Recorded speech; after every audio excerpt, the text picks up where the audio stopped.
నేను doctor జీపీవి Subbaiah, spine surgeon, Hyderabad. ఇప్పుడు ఈ పెయిన్ ప్రొసీజర్స్ మీకు చాలామంది వీడియోస్లోనే మాట్లాడుకున్నాము. అంటే ఈ నెక్ పెయిన్కి కానీ, ఈ బ్యాక్ పెయిన్కి కానీ, ఈ నీ పెయిన్స్కి కానీ, ఈ అదర్ ఆర్థోపెడిక్ కండిషన్స్లో ఈ రకరకాల ఇంజెక్షన్ ట్రీట్మెంట్ ద్వారా వీళ్ళు పెయిన్ మేనేజ్మెంట్ వాళ్ళు చేస్తూ ఉంటారు, ట్రీట్ చేస్తూ ఉంటారు. ఇందులో ఒక ఇంపార్టెంట్ పెయిన్ ప్రొసీజర్ ఏంటంటే ట్రిగ్గర్ పాయింట్ ఇంజెక్షన్స్ అంటాం. ట్రిగ్గర్ పాయింట్ ఇంజెక్షన్స్ అంటే ఏంటంటే ఇది ఈ క్రానిక్ మయోఫేషియల్ పెయిన్ అంటే కండరాల నొప్పి అనుకోండి. కండరాల నొప్పిలో మనం ఇది ఇస్తూ ఉంటాం అన్నమాట. దీని అర్థం ఏంటంటే ఎక్కడ నొప్పి ఉంటే అక్కడ ఈ ఇంజెక్షన్ ఇస్తారు. ఇప్పుడు ఫర్ ఎగ్జాంపుల్ ఈ నెక్ ప్రాబ్లమ్స్ ఉన్నవాళ్ళు కానీ, ఈ బ్యాక్ ప్రాబ్లమ్స్ ఉన్నవాళ్ళు కానీ ఒక పర్టిక్యులర్ పాయింట్లో, ఒక పర్టిక్యులర్ స్పాట్లో పెయిన్ వస్తూ ఉంటుంది వాళ్ళకి. ఆ స్పాట్ని మనం ప్రెస్ చేస్తే అక్కడ నొప్పి ఎక్కువగా ఉంటుంది. దాన్ని ట్రిగ్గర్ పాయింట్ అంటాం. అంటే ఒక చిన్న ఏరియాలో వాళ్ళకి నొప్పి ఉంటుంది, అక్కడ ప్రెస్ చేస్తే నొప్పి ఎక్కువ అవుతుంది అన్నమాట. ఇది ఎందుకు జరుగుతుంది? దాన్ని యాక్చువల్గా ఈ మెడికల్ టర్మినాలజీలో మజిల్ నాట్స్ అంటాం. మజిల్ నాట్స్ అంటే యాక్చువల్గా పెయిన్ ఉన్న ఏరియాలో మనం ఫీల్ అయితే చిన్న నాట్ లాగా, చిన్న ఉబ్బెత్తులాగా మనకి తగలడానికి అవకాశం ఉందన్నమాట. సో వీటిల్ని ట్రిగ్గర్ పాయింట్స్ అంటాము. ఇక్కడ ఈ పెయిన్ ఇలా ఉన్న ఏరియాలో అక్కడ మనం ఇంజెక్షన్ ఇస్తాం అన్నమాట. దాన్ని ట్రిగ్గర్ పాయింట్ ఇంజెక్షన్ అంటాము.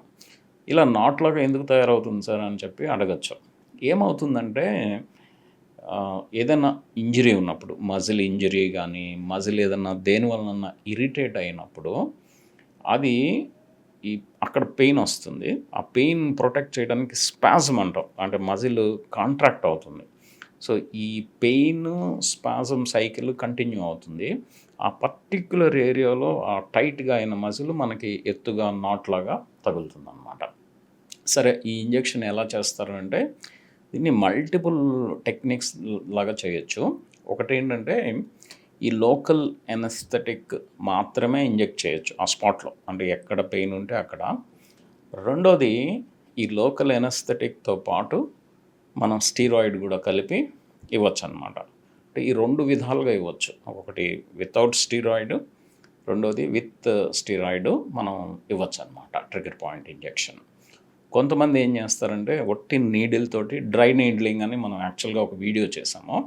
ఆ డ్రై నీడ్లింగ్ లాగా కూడా చేస్తారనమాట. దానివల్ల కూడా ఈ ట్రిగ్గర్ పాయింట్ పెయిన్ తగ్గడానికి అవకాశాలు ఉన్నాయి. సో ఇంకొకటి ఏంటంటే ఇది ఏ ఏ కండిషన్స్లో చేస్తారు అని చెప్పారు. మనం అనుకున్నాం కదండి, క్రానిక్ మయోఫేషియల్ పెయిన్. కానీ ఈ బ్యాక్ ప్రాబ్లమ్స్, ఈ నెక్ ప్రాబ్లమ్స్లో కూడా మనం ఒక్కొక్కసారి ఇలా ట్రిగ్గర్ పాయింట్స్ కనిపిస్తూ ఉంటాయి. అప్పుడు మనం ఈ ట్రిగ్గర్ పాయింట్ ఇంజెక్షన్ ఇవ్వచ్చు. ఇంకోటి ఏంటంటే ఈ కండరాల నొప్పులు, ఎస్పెషల్లీ ఈ థై దగ్గర పెయిన్ ఎక్కువగా వచ్చే సిచ్యువేషన్స్ కొన్ని ఉంటాయి, వాటిల్లో ఇస్తాము. ఇంకోటి కొన్ని టైప్స్ ఆఫ్ హెడేక్స్లో ఒక పర్టిక్యులర్ స్పాట్స్ ఉంటాయి. ఆ హెడేక్స్లో కూడా మనం ఈ టైప్ ఇంజెక్షన్ ఇవ్వడానికి అవకాశాలు ఉంటాయి. ఒక్కోసారి టెంప్రోమాండిబులర్ జాయింట్ అంటాం. అంటే ఇక్కడ మనం నోరు తెరిచి మూయడానికి ఈ జాయింట్ మనకి పనికొస్తుంది. సో ఈ టెంప్రోమాండిబులర్ జాయింట్ ప్రాబ్లమ్స్ ఉన్నప్పుడు ఒక్కొక్కసారి ఒక పర్టిక్యులర్ ట్రిగ్గర్ పాయింట్స్ ఉండడానికి అవకాశాలు ఉంటాయి. సో ఇటువంటి వాటిల్లో కూడా మనం ఈ ట్రిగ్గర్ పాయింట్ ఇంజెక్షన్ ఇస్తాం అన్నమాట. ఇది యూజువల్గా వెరీ సేఫ్. మనం విత్ స్టీరాయిడ్ ఇచ్చినా, వితౌట్ స్టీరాయిడ్ ఇచ్చినా వెరీ వెరీ సేఫ్ ఉంటుంది. పేషెంట్కి అంత ఇబ్బంది ఉండదు. ఏదో ఇంజెక్షన్ పెయిన్ 1-2 రోజులు ఉండడానికి అవకాశాలు ఉంటాయి. అదర్వైజ్ ఇది చాలా సేఫ్, ఎఫెక్టివ్ కూడా. అంటే పేషెంట్కి పెయిన్ కూడా తగ్గిపోవడానికి అవకాశాలు చాలా చాలా ఎక్కువగా ఉంటాయండి.